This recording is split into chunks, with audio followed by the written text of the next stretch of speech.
سارے پاکستان میں جو نقصان پہنچا ہے وہ 2010 فلڈ سے بہت زیادہ نقصان ہے.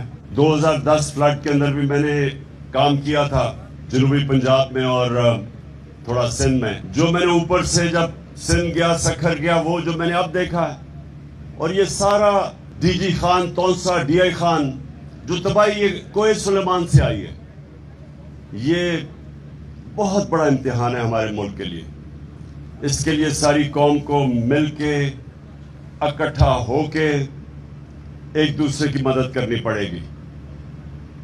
میں نے پیسے اکٹھے کیے اور میں آج بڑے فخر سے اپنے پاکستانیوں کے اوپر فخر کرتے ہوئے کہتا ہوں کہ 5 گھنٹے میں، سن لیں، 5 گھنٹے میں 10 ارب روپیہ پاکستانیوں نے اکٹھا کر کے مجھے دیا ٹیلی تھون میں. کبھی اتنے تھوڑے وقت پہ میری قوم نے اتنا زیادہ پیسہ نہیں دیا. اس کا مطلب کہ ساری قوم کو فکر ہے، ہمارے سیلاب متاثرین کی ساری قوم کو فکر ہے.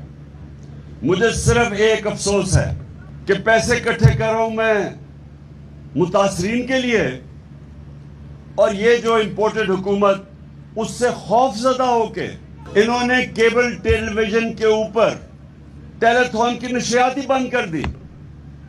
پیسہ عوام کے لیے اکٹھا ہو رہا ہے، اور یہ ایسے، اب میں ان کا کیا کہوں کہ ملک میں جمع کیے ہوئے اکٹھے ہوئے ملک کے بڑے بڑے مجرم، ان کو صرف خوف ہے، صرف ان کو ایک خوف ہے کہ ان کی کرسی نہ چلی جائے اور ان کی کرپشن نہ پکڑی جائے. ان کو کوئی ملک کی فکر. میں آج یہ پھر کہتا ہوں کہ اس وقت قوم کو، ساری قوم کو اکٹھا ہو کے مقابلہ کرنا پڑے گا.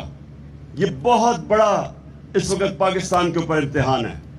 اور میں آج پھر اس امپورٹڈ حکومت کو کہتا ہوں کہ جب ہم پیسے اکٹھے کر رہے ہیں عوام کے لیے اور متاثر لوگوں کے لیے، تو اس طرح کے حربے ٹی وی پہ ہر چینل کے اوپر انہوں نے دھمکیاں دے کے وہ بند کروا دیا ہے. 3-4 چینلز ہمیں کور کرتی ہیں، ان کو بھی کیبل پہ سے اتار دیا.